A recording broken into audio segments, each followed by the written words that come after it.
મિત્રો નડિયાદમાં આવી અને જો પફ નથી ખાધા તો સમજો કે કંઈક અધૂરું રહી જશે. નડિયાદમાં આવીએ એટલે સૌથી ફેમસ વસ્તુ હોય નાસ્તામાં તો એ છે પફ. તો આપણે આવી ગયા છે પંજાબ બેકરીની અંદર પફ ખાવા. તમને ટેસ્ટ કરીને બતાવું કેવો છે ટેસ્ટ. તો ચલો.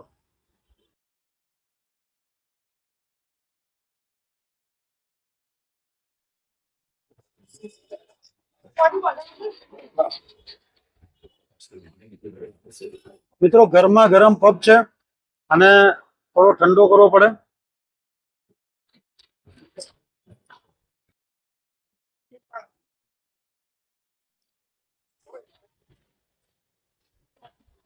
એટલો ગરમ છે મિત્રો, તાને ખોલો ને ધુમાડા નીકળે.